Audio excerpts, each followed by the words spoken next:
3/1/2014 को ये 115 करोड़ रुपए की एक्सेप्ट हो गई है बेटे, हो गई ना।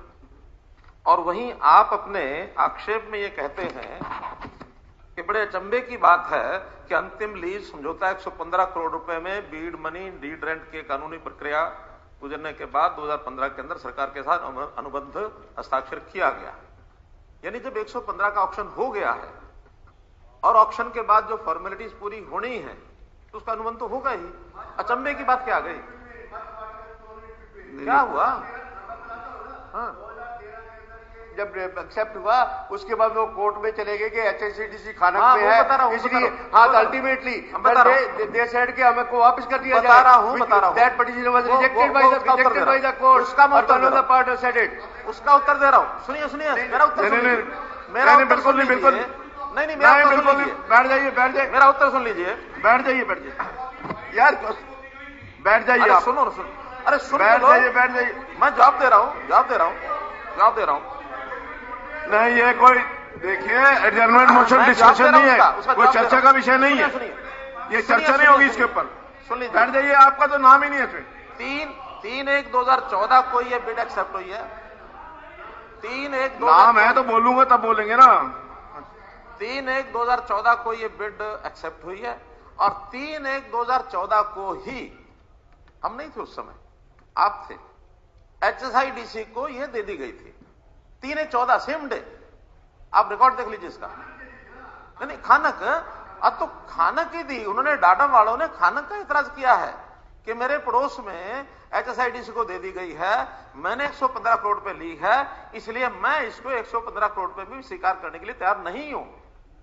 ये वो कोर्ट में गए। बताता हूं मैं उसका सारा जवाब दे रहा हूं। मैं उसका सारा जवाब दे रहा हूं।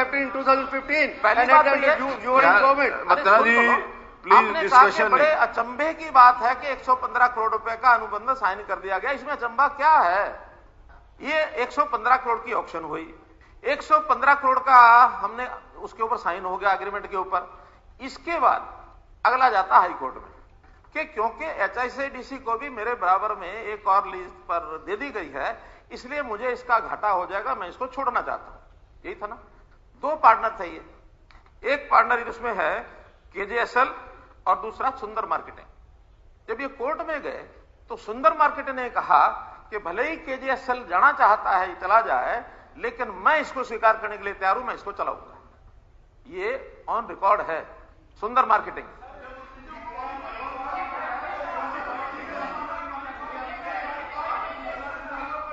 सुन तो लो। अरे लीज दोनों को दी थी और एक पार्टनर पूरा बात किरण जी पूरा जवाब सुन प्लीज, पूरा जवाब सुन लो। बहस नहीं। अब प्रश्न होता है कि सुंदर मार्केटिंग वो एलिजिबल था कि नहीं था, यही विषय था ना। हाँ, तो सुंदर मार्केटिंग एलिजिबल था कि नहीं था, इस पर हम लोगों ने चर्चा की। कोर्ट में भी बातचीत चली गई, AG से भी हमने ओपिनियन ली।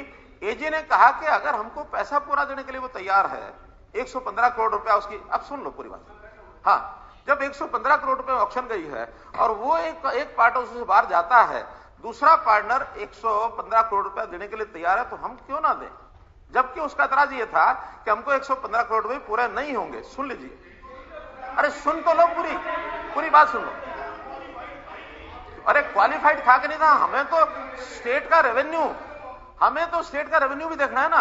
और फिर AG की रिपोर्ट है कि वो क्वालिफाइड है। और फिर आगे की कहानी सुनोगे आपको तसल्ली हो जाएगी। अब हुआ ये कि हाँ 115 करोड़ रुपए एलिजिबल है कि नहीं है। हमने उसमें AG से रिपोर्ट ली, बाकी सबसे ली। उन्होंने कहा ठीक है, हम रेवेन्यू उतना ही अगर मिल रहा है तो हमें देने में कोई आपत्ति नहीं। अगर फिर भी कोई एतराज करेगा, दूसरा कोई आदमी एतराज करेगा, तो फिर हम इसको कैंसिल कर देंगे।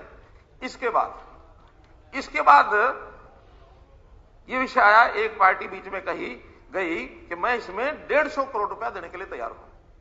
वेदपाल, वही नाम है ना, वेदपाल है कि मैं 150 करोड़ रुपया देने के लिए तैयार हूं और मेरा एक ब्लैंक चेक।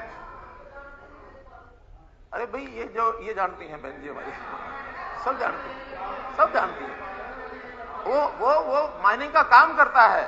वो उसके कोर्ट, अब आपने लिखा नहीं है तो हम क्या करें? वो तो उसके अंदर कोर्ट के अंदर कोर्ट के अंदर प्रक्रिया में आया हुआ है कि उन्होंने एक ब्लैंक चेक दे दिया कि मेरा ये ब्लैंक चेक पकड़ो, मैं 150 करोड़ रुपए लेने के लिए तैयार हूं। हमने कहा ठीक है, 115 करोड़ रुपए के बाद 150 करोड़ रुपए में जाने वाला है, इसके बाद ये रद्द हुई। रद्द होने के बाद हमने कहा कि ठीक है 150 करोड़ रुपए लो, और वो चेक था, मुझे मालूम नहीं कितने का था, 15-25 करोड़ कितना था, वो बैंक में लगाया गया। बैंक में डिसऑनर हुआ, केस कोर्ट में पहुंचा, कोर्ट ने उस केस को अभी भी रखा हुआ बाकी कि उसके खिलाफ कार्रवाई क्या होगी, वो कैंसिल हुआ। अब अल्टीमेटली हमको वापस जाना था बिडिंग के लिए, क्योंकि जब एक जगह आप लोग कहते हैं एलिजिबल भी नहीं है, एक पार्टी दूसरी आती है, वो कहते हैं मैं 150 करोड़ रुपए लेने के लिए तैयार हूं, कहीं तो हमको स्टेट को रेवेन्यू चाहिए ना। अब अल्टीमेटली और कोई चारा नहीं था कि दोबारा बिड में जाओ। बिड में गए, सुनिए पूरी सुन लो। बिड में गए, बिड में 115 करोड़ रुपए भी किसी ने देना नहीं शुरू किया, हालांकि ओपन बिड होती है, दुनिया के लिए होती है। 115, सुन लो पूरी बात, 115 करोड़ रुपए में कोई नहीं आया। नियम होता है कोई ना आया तो फिर बिड लगाओ, हमने सेकंड बिड लगाई, सेकंड बिड में भी 115 करोड़ रुपए कोई नहीं आया। थर्ड बिड में हमने उसको कितने % कम किया, 20% कम किया। तो 20% कम करने के बाद भी 92 करोड़ रुपए का लगाया, उसमें 92 करोड़ और कुछ लाख पर, 92 करोड़ 12 लाख पर बिडिंग आ गई। अब जो बिड, जो हमारे ऊपर आरोप लग रहा है कि आपने 115 करोड़ रुपए में बड़े मेहरबान होकर के दे दी, मेहरबान होकर के देने के बाद मेहरबानी यही हुई कि अगर वो कैंसिल होगी तो बाद में 92 करोड़ में गई, और 3 बार बिड कराने के बाद गई। कौन से आरोप है, समझ नहीं आता कौन से आरोप है। नहीं, हम मेहरबानी पूछना चाहते हैं। और जहां तक सुरेंद्र जी प्लीज बैठ जाइए, ऐसे नहीं। जहां तक आपने कहा कि मुख्यमंत्री कार्यालय का नाम लिखा है, 2013 से लेकर के और 2016 तक अब 2 मुख्यमंत्री हो जाते हैं, और 2 मुख्यमंत्री के कार्यालय होते हैं। जब आप उसमें से निकालोगे और उसका सूत्र निकालोगे कि वो मेहरबानी 2013 में हुई, 2015 में हुई, 2016 में हुई, और 2013 के बाद तो 3 बार बिड कराने के बाद 115 करोड़ के बजाय 92 करोड़ में मिल रहे हैं, इससे ज्यादा मिल नहीं रहे। कौन सी मेहरबानी की है, कौन सी मेहरबानी की है। और मेरा दूसरा कहना है, अगर ये मेहरबानी का विषय होता तो जो पहली एलिजिबल पार्टी थी उसके पास एक्सक्यूज क्या था कि आपने खानक जो है HSIT को दे दी है, इसलिए मैं घाटे में जाऊंगा, इसलिए बाहर जा रहा हूं। आखिर कोई विषय ध्यान में आए कि कहीं कोई चीज है भी क्या, या ऐसे हवा में तीर मार रहे हैं हम। हवा में तीर मारने की जरूरत नहीं है। एक एक पैसा स्टेट का, एक एक पैनी ये बचाना, ये हमारा काम है, ये सरकार बचाएगी, किसी का घर नहीं जाने देगी। इसको देखना चाहिए। हमने स्टेट के इंटरेस्ट में एक परमिशन दी उनको कि ठीक है, इनकी क्वालिफिकेशन अगर उस प्रकार की नहीं भी है, मेजर शेयर ये नहीं भी है, इनके 49% है, 51% को अधिकार होता है, लेकिन वो चेंज करने के लिए अगर तैयार हो गए कि इनको हम कुछ शेयर देकर के इनको एलिजिबल कर सकते हैं। हमने सारा परामर्श लेने के बाद मैं उस बात को मानता हूं कि सीएम ऑफिस ने उस पर परमिशन दी है। ऐसा नहीं कि बिना सीएम परमिशन के वो हुआ है, परमिशन हमने दी। परमिशन क्यों दी? इसलिए दी कि ये पहले से एंटिसिपेटेड है कि अगर ये दोबारा किसी को देंगे तो 115 करोड़ रुपया भी नहीं मिलेगा, इस एंटिसिपेशन में दी। लेकिन उस बीच में अब ये खेल चलता है। खेल क्या चलता है कि एक सज्जन, वो जो आज जो भी चला रहे हैं गोवर्धन माइंस, आज वही चला रहे हैं ना। गोवर्धन माइंस में एक सुरेंद्र मलिक नाम के बेनिफिशियरी, चलिए जो भी है, लेकिन सुरेंद्र मलिक नाम का व्यक्ति उसमें पार्टनर है। जीपीए जिसके जो जनरल इसको पावर ऑफ अटॉर्नी जिसके नाम है वो है वेदपाल, जिसका नाम मैंने पहले लिया है। और वेदपाल ने वो चेक दिया कि मैं इसको 150 करोड़ रुपए पर लेने के लिए तैयार हूं। एक बहुत बड़ा प्लॉट रचा गया, और उस प्लॉट में कौन वहां उस समय इन लोगों ने वकील खड़े किए और कैसे उसको प्लीड किया गया सुप्रीम कोर्ट के सामने। और सुप्रीम कोर्ट के सामने एक पिक्चर बनाई गई कि सीएम ऑफिस जो है इसके अंदर बहुत बड़ा घोटाला हो गया है और उनके खिलाफ करप्शन के चार्ज लाने चाहिए। हमने हालांकि 115 करोड़ रुपए परमिशन दे दी भी। एक व्यक्ति चलाना चाहता है और दूसरा नहीं चलाना चाहता, वो जाए वो चलाए उसी पैसे में। अब अगर मान लो सुप्रीम कोर्ट ने टिप्पणी की है कि इसके अंदर सुप्रीम नहीं सहमति है किसकी, सीएम ऑफिस की, मैं मानता हूं सहमति है, सहमति नहीं, मैं बता रहा हूं नहीं रिव्यू क्यों करना, मैं रिव्यू क्यों करना। हमने कहा अगर ये बात है तो हम इसको रद्द करते हैं। हमने वही परमिशन जो दी थी उसको विड्रॉ किया। पिटीशन फाइल हुई, उसके बाद वो परमिशन हाईकोर्ट के ऑर्डर से पहले गवर्नमेंट ने आपने कोई विड्रॉ नहीं की। सुनिए बत्रा जी 17/6/15 को कॉल अटेंशन मोशन का तरीका नहीं। 17/6/15 मैं को इसमें अभी खत्म कर दूं। सुनिए पूरी बात सुन लीजिए, ये बहुत गंभीर विषय है, जनरल मोशन बहुत गंभीर विषय है, आसानी से नहीं जाने देंगे इस विषय को। 17/6/15 को हमने सुंदर मार्केटिंग को ये कहा कि ठीक आप ऑपरेट करिए 17/6/15 को। उसके बाद on receipt of the petition by जो मैं नाम बोल रहा हूं, वो लोग पिटीशन में गए ये कह करके हम 150 करोड़ रुपए लेने के लिए तैयार हैं। जब ये पिटीशन में गए इसके बाद और फिर 29/7/16 को 29/9/16 को सुंदर मार्केटिंग को ये बताया गया कि high court upheld the decision of the government wide order number 1/17। जो 1/17 का वहां से फैसला आया, गवर्नमेंट के इस ऑर्डर को अपहेल्ड किया गया, हाई कोर्ट अपहेल्ड इट। अगर कोई ऐसी समस्या थी तो हाई कोर्ट में भी आती, जब हाई कोर्ट में नहीं उनका काम बना, इसके बाद ही जाते हैं सुप्रीम कोर्ट, और सुप्रीम कोर्ट में इन्होंने सब तरह के हथकंडे अपनाए। क्या कि इसमें तो बहुत बड़ा घपला हो गया, बहुत करप्शन हो गया। मैं मानता हूं अगर वो बात की ऑप्शन 115 करोड़ की बजाय 116 करोड़ में चली जाती तो 1 करोड़ का करप्शन में मान लेता, लेकिन आज मैं कह सकता हूं कि उसके बाद इन लोगों ने, इनकी मिलीभगत ने उसको कैंसिल कराया और वो वेदपाल को भगा दिया, उसका चेक पास हुआ नहीं।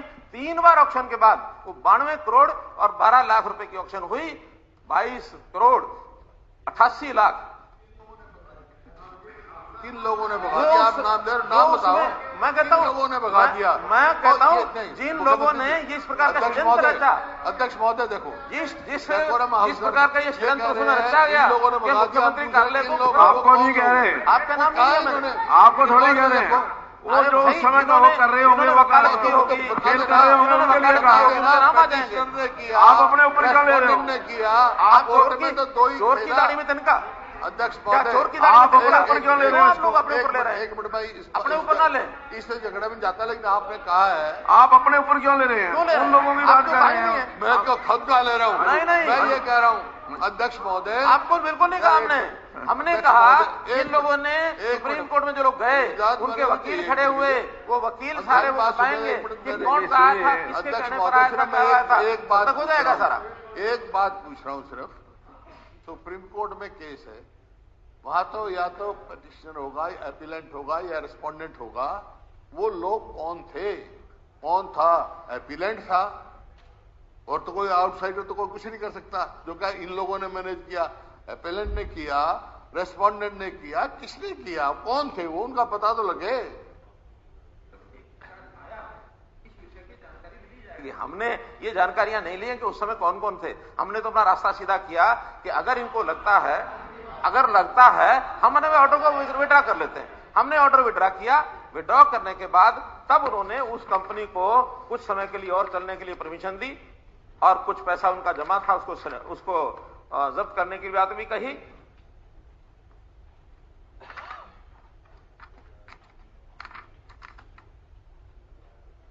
जो भी है उसमें उस पैसे को जब्त करने की बात की, लेकिन उनको हमने टर्मिनेट करके और फिर री ऑक्शन के लिए गए।